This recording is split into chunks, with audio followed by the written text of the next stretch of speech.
Okay ba yung gupit natin dyan? So Henrik! Morning! Morning!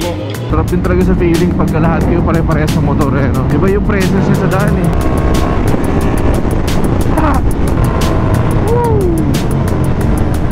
So minsan one-sided lang yung story na nakikita natin. Huwag kang papasok dito!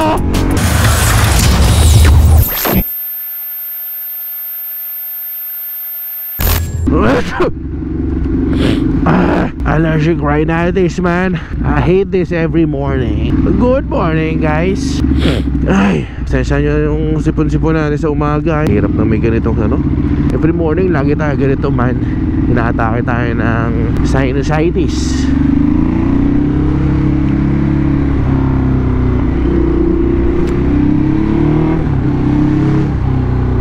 Hindi na tayo morning person, man.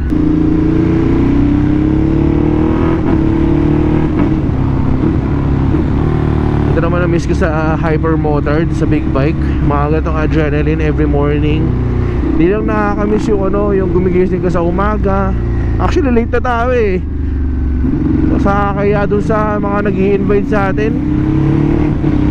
Bukod sa tinatamad tayo minsan talaga sa umaga, eh hindi na talaga tayo nagigising ng ganito kaaga. Dahil lagi na tayong late na tutulog. Kanina parang 3 o'clock na ata ako nakatulog eh. Kung ano yung meet up time, yun ang gising ko. Which is mali. Pero dapat ano pa rin tayo, alert, alert. Tulad yun, nag-ride ako ngayon, medyo hindi pa tayo masyado nasa wisyo, hindi tayo kondisyon. Dapat hindi. Make sure every time na pag kayo nag-ride kayo, guys, dapat lagi kayong kondisyon. Nasa puso nyo na mag-ride kayo today. So dapat alert kayo sa kalsada. Lalo morning. Though wala naman masyadong kasabay, pero still, di ba? Eh iba dyan, pauwi pa lang galing inuman. Medyo kups-kups pa, lalo weekend. Tulad ngayon, Sunday ngayon. Tapos di ba galing last night. Siyempre inuman yung last night. Saturday night, inuman yan. May iba dyan, pauwi pa lang. Makakasama natin ang Carty Brothers. Ito yung mga kamag-anak ni Omark sa Las Vegas, guys. Sila Tito William, Ducati South Club to be exact. Nakailang invite na sila na hindi ako nakasama kasi hindi ako nagising or may lakad ako. So gusto ko naman makasama talaga sila. Kasi nakikita ko rin yung mga rides nila every Sunday. Parang cool din, parang sarap sumama. Aray ko!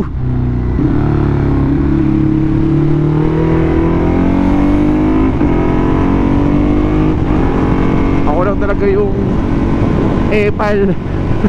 Hindi nagigising. Pero sikapin natin bumalik-balik every Sunday. So pag may mga Sunday, yan na tayo. Labas tayo as much as possible. Saan ba ride natin this week, guys? Sa Holy Week. Kami baka mag-Bicol.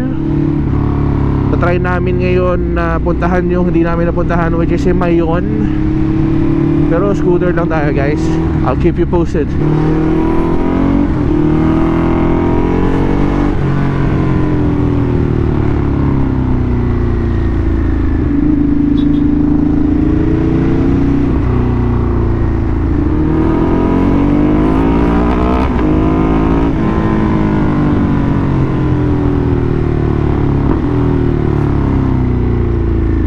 Short ride lang tayo today, guys. Kung may pupuntahan lang kami somewhere in the city lang naman, hindi naman tayo mag-ride ng provincial or expressway ride. Tama ka, pag-expressway yata. Mag-SLEX tayo pero pa-city tayo from Malabang to siguro C5 ganyan or I don't know. Let's see. Time check, guys. Actually ang meet up time namin is 6:30. Ano oras na? 7 na. Ano na, amigo?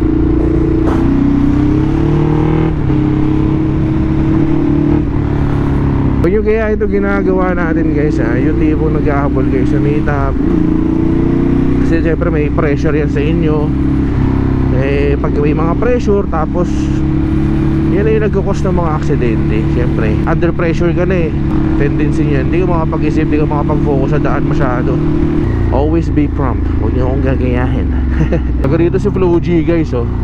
Purok 11, Sitio Magsana, Masagana pala. Ngayon naka-RS na, boy. Ultistrada RS yun. Ano ko? bakal na malaki yung putik.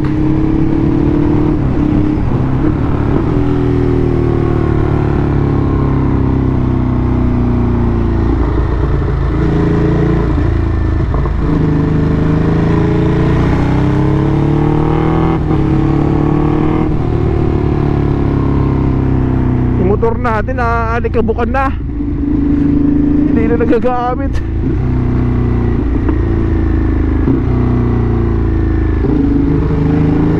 Hindi ko alam kung nandiyan pa sila o naiwan na tayo guys. Here's the Ducati boys, Multistrada, dalawa, isang Street Fighter and Javel. Shoutout kay Omar, Carty Brothers. So good morning Alabang. Kita sa Alabang guys oh, sa umaga. I'm not sure kung kasama to sa lineup, pero meron dito tayong Pikes Peak Tenere 700. Then meron tayong Night Shift Rambler. Shoutout kay Jack. Multistrada, Street Fighter, Javel, Multistrada, syempre Hyper natin. Ito na isang Hyper guys, abangan nyo pala, magpunta tayo sa JE Tech kasi magpapalit tayo ng gulong. Ayun, kung makita nyo kasi pudpud na to. Ayun yung tire indicator niya, kung kailangan mo ng pagpalit or palitin na yung gulong mo, nagpantay na. So ito guys, pag ito nagpantay na sa surface, palit, ibig sabihin ng palitin na. Pero pwede pa, pero palitin na. Tapos inaantay ko lang din yung chain sliders natin or yung chain guard. Ayun, naputol kasi ito Tapos may ganyan dito yan, para isang punta na lang. Tapos magpapalit tayo ng brake pressure switch, tapos siguro change oil kasi tinakbo nito nasa 2.5 na simula nung change oil siya ulit. Ayan paano mo? Peter, shoutout kay Peter. So, sabat na tayo guys. Kasama pala natin daddy ni Yazzie guys. Shoutout kay Yazzie. Pero syempre kasama natin ng Carty Boys, si Hendrik, si Gab, tsaka si Tito William. Sana meron pa tayong gas. So guys, hindi lang pang scooter ang Boss Batusay. Naka Boss Batusay tayo right now sa ating Ducati Hyper Motard. So magmamakati daw tayo sa may bandang Rockwell. Ayun, may gas pa naman tayo, habot pa to. Kalmado lang tayo, wag natin ipapakitang kamote Q tayo. Di naman tayo kamote Q man. Pikes Peak, Tenere, Night Shift, Multistrada. Technically mga Ducati South Club to guys. Yung mga helmet nila Arai, Climb, Arai, Showway. Panis tayo man. Naka-Tour Cross 4 naman tayo na Arai. Sayang, suot sana natin siya ngayon kaso yung chin mount kasi or yung pang vlog, yung vlogging helmet kasi natin HGC Alpha 11. Yun, 1250 Street Fighter, Pikes Peak. Let's go Carty Boys.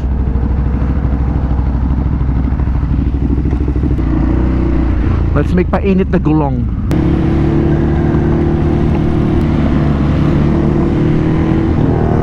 Ano?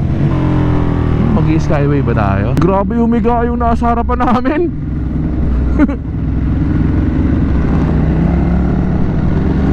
Skyway tayo.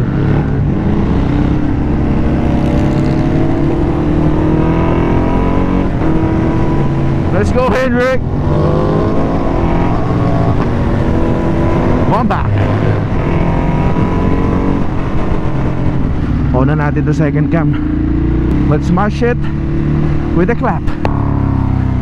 Meron lang yan mag-match guys. Alright, so habang tayo papunta ng Makati guys, may gusto pala ako discuss eh. Di ba usually sunod-sunod yung mga road rages, sangkot yung mga iba-ibang riders, nakakotse man or motor. Kaya natin nalalaman na may mga road rages kasi may mga nag-viral na videos. It's either kinunan from outside, in-upload ng uploader.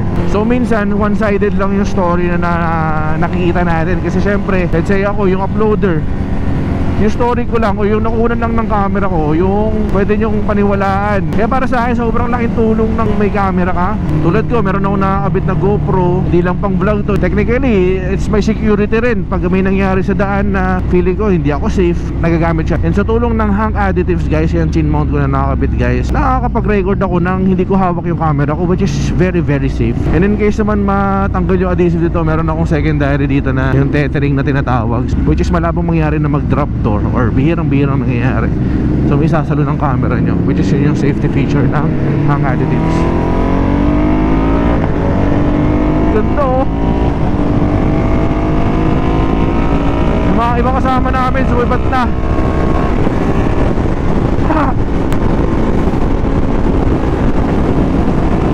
Staggered third position. So tayo kalma-kalma lang naman tayo guys. Hindi na tayo wawas-was.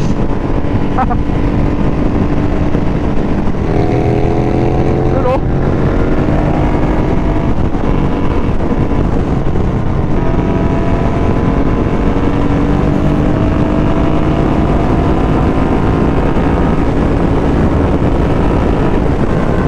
nakatakot, baka lumipad yung cellphone ko sa bulsa.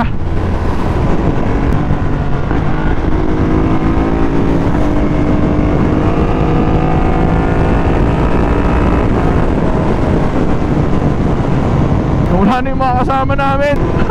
So di ko naman sinasabi na mag-camera kayo, na obligado kayo mag-camera, pero it's much safer if meron kang camera. Kahit hindi na lang dito sa camera guys, may mga na lumalabas na cameras ngayon na pwedeng implant sa mga motor nyo na dati sa mga kotse lang. Yun yung tinatawag na dashcams. Hindi ko kasi alam kung dashcam pa rin natawag pag nasa motor, kasi usually kasi nilalagay yung mga cameras na yun sa bandang puwet ng motor nyo and sa may bandang headlight ng motor nyo, sa may bandang front. So technically wala siya sa dash eh. So yan, may mga iba-iba tayong brands ng dashcams or security cameras for motor. Yan, tulad yan, mga Shiki, marami pang iba. Pero those kinds of cameras, sabihin na natin surbol yun, mahal yun. Would cost you siguro mga 20,000 to 30,000 pesos.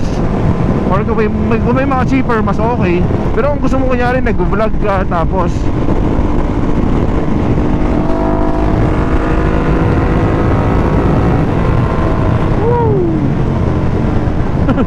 paano ko kasi ito, nagka-capture ka ng rides mo, tapos you feel safe pa kasi you're recording. So anytime na magkaroon ka ng aberya sa daan, road rage, or may nang upal sa'yo sa daan, you feel safer. For me, yan ang importance ng may camera sa daan. Hindi lang sa motor kundi sa kotse. Pero since nagmumotor tayo, malaking tulong talaga ang camera sa motor na dati binabaliwalaan natin. Kasi kailangan na rin natin maging safe eh. Putek.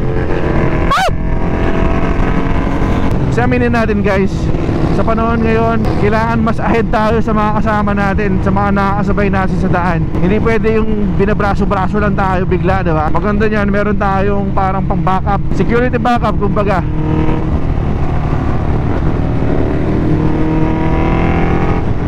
So that's our Skyway episode for today's video. Shoutout sa Hank Additives, the #1 shin mount in the whole world, na nag-iiwan sa kasabihang your ride, your story.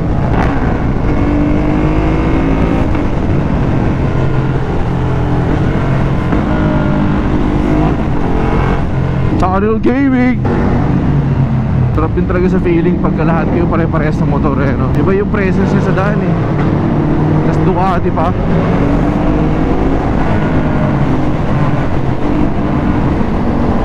Sarap pa rin talaga manakbo na itong hyper natin, boy. Woo!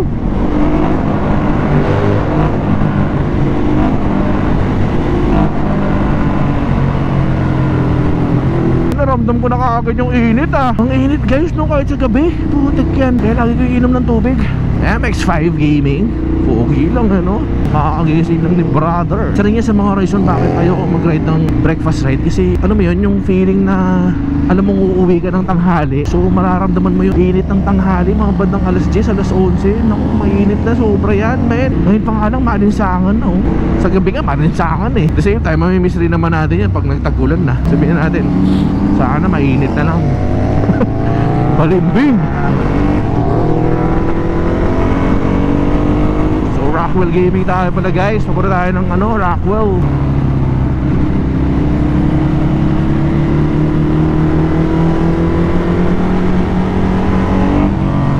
So guys, yung mga exhaust namin naka-thermic kami halos oh. Guwapo rin itong Chopel eh, no? Laki. Ito night shift guys oh.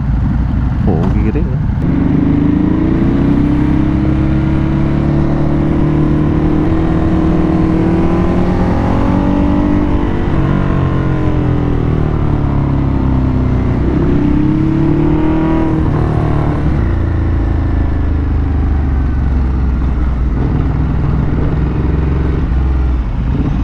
Butcher's Bar and Grill. Dito pala tayo guys. First time ko dito ah. Poblasyon na to ah. Kanina lang may mga nagsusuntukan dito ah. Alrighty.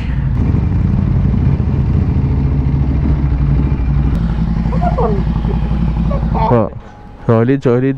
Tulad dito ni Hendrik guys, oh. Oh, naka Ace 2 Pro gamit niya. Anong helmet to, bro? MXR2. MXR2, naka chin mount hang additives. Tapos dito niya pinagkakatiwala yung Ace 2 Pro niya or Ace Pro 2. Kamusta? Solid, ah. So first time natin makakasama ang Ducati South Club, guys. Kaya pero so be it. Nice ride po. Ang ganda dito, ha. Hi guys, so dito kami ngayon sa Butcher's Bar and Grill. First time natin dito sa may bandang Rockwell. Poblasyon na ito. Ito poblasyon na to. May mga nag-jogging dito, man. Kasama natin puro Ducati South Club. So big shoutout sa grupo na yan. Sana soon maging part tayo niyan para na may mga nakakasama tayo mag-ride sa South, diba? So meron tayo ditong Pikes Peak. Kay ano ata to eh, kay Yazzie, sa dad ni Yazzie. Sila naman may Pikes Peak dito. Kay Sir PJ, big shoutout na sa loob, Sir PJ. We have Tenere, Multistrada, Javel, Night Shift, Multis. So makita nyo guys, puro Multis. We have Monster. May Street Triple dito. Of course yung Hyper natin, Scrambler. So solid ng lineup. So dito kami guys, open for breakfast Tuesday to Sunday, 7 AM. Bukas na sila. Okay ba yung gupit natin dyan? Sa init ng panahon ngayon guys, dapat dito ka na nakadikit, oh. Init. So kasama natin ang Ducati South Club. Ayan guys. Ayan, shoutout sa inyo. Mahihain po ako, sorry. So kain tayo guys. Ito yung pagkain nila guys, oh. Ano tawag? Top silog na to. Hindi siya yung usual top silog natin. Pure chunk siya. Tapos sunny side up. Shoutout kay Gab. Hello. May jowa ka na ba? Yun, oh. Mukha naghahanap dyan. Coffee. Si Tito PJ nandun sa harap. Tito William. Ayan, ano.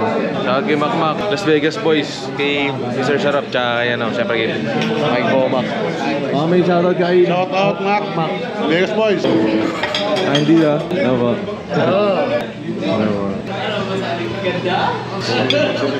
Good morning, sir. Good morning. Alright guys, tayo uuwi na. Pero gusto ko muna magpasalamat kay Tito William sa pag-invite sa akin kila Henrik, kay Gap dito sa Ducati South. Tambike lang to technically, hindi naman siya ride dito sa Makati. And ang sarap ng pagkain dito sa Butchers. Ang sarap ng tapa nila dito sa Butchers. Ito guys, oh, tas mura pa, 300. Tas para siyang steak sa. Ito in order kasi natin yung grilled tapa steak, 340 lang. Sobrang solid, sarap. Yung ano, sulit yung binayad mo, ganun. Busog tas malasa talaga yung tapa. Ito talaga yung masasabi ko na ang ganda ng community ng Ducati talaga, kasi napaka-approachable. Even kahit sabihin mong matataas na yung mga pwesto na to sa buhay, napaka-humble pa din. Nakaka-inspire sila when it comes to camaraderie, kasi talagang napaka-humble mo lapitan. Talagang sila yung minsan lalapit sa'yo to fist bump. Big shoutout sa Ducati South. Sana marami pa tayong masamahan na ride with them, no? Itong Multistrada ni Tito William ba to o ni Gab? So meron ditong part na to, tas yung pillion. So dalawa siya, pero seat cover lang din siya guys. Ang ganda ko, diba? Boss Batusay, tatak Boss Batusay yan. Boss Andy, ano tayo? Ride tayo soon. Wala na tayong battery guys. Papansinin nyo yung lineup guys, diba? Walang masyadong naked, walang masyadong sports. So parang lahat ng kasama natin dito more on, masasabi mo nag-ride ng ano talaga, malayuan. So adventure riding sila. So yan din ang napansin natin sa Makina Moto Show guys. Yun, no? Yung gulong nito parang Javel din, no? Labard. Let's go.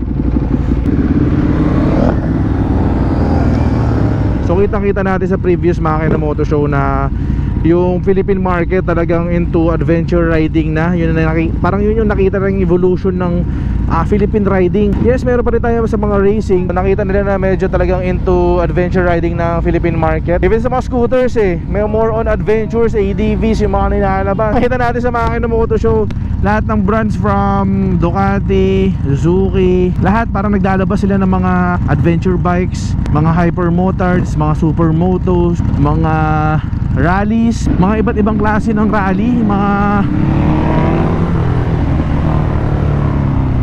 ganun, mga tipong mga pwede sa mga off-road ganyan. Right now parang ano talaga fuel for adventure mga riders sa Pilipinas lately. So daming Multistrada nilabas, mga V2, V4, may mga nilabas na parang GS type, basta mga ano, yung mga makikita tulad ng hyper motard, tapos mga naka spoke wheels ganyan. So very good, very good.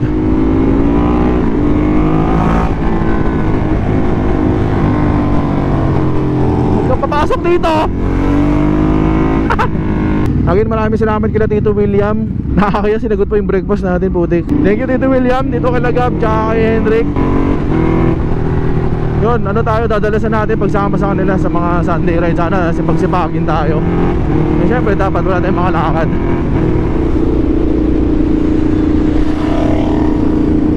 Pero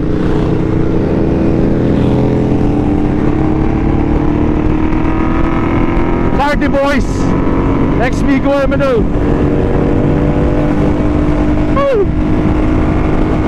Bago na ba? At bago matapos ang battery natin, tapusin natin ang video dito guys. Until to our next party ride guys. Kita ko sa next video. Peace out and babush.